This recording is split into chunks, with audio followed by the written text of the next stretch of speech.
Imagine this.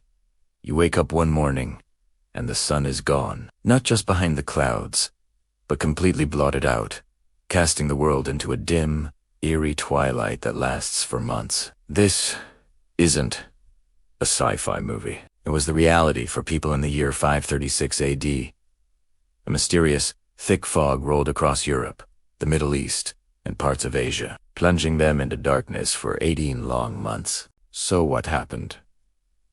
Why did the sun disappear? For centuries, this event was a mystery, described in ancient texts as a time of dread and failure. The Byzantine historian Procopius wrote, "The sun gave forth its light without brightness, like the moon during this whole year." He described it as a permanent eclipse. Famine followed. Crops failed without sunlight, temperatures plummeted, and in China, there were reports of summer snow. It was a global catastrophe that led to widespread starvation, social unrest, and disease. It's now considered one of the worst periods to be alive in human history.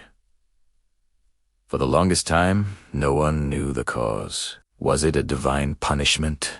The end of the world? It wasn't until recently, thanks to modern science, that we started to piece together the puzzle. By analyzing ice cores from a Swiss glacier, scientists made a breakthrough. Trapped in the ice from that exact period, they found microscopic particles of volcanic glass. This was the smoking gun. The evidence points to a colossal volcanic eruption, likely somewhere in the northern hemisphere, possibly in Iceland or North America.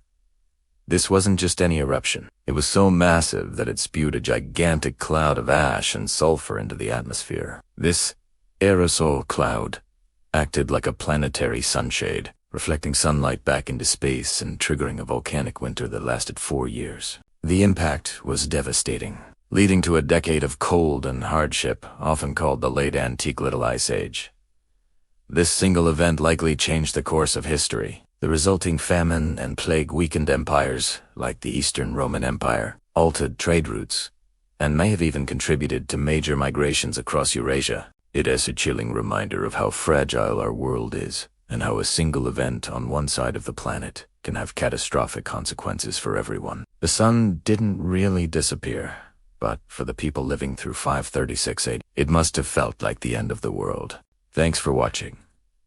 If you found this journey into the past fascinating, don't forget to like, subscribe, and hit that notification bell for more historical mysteries.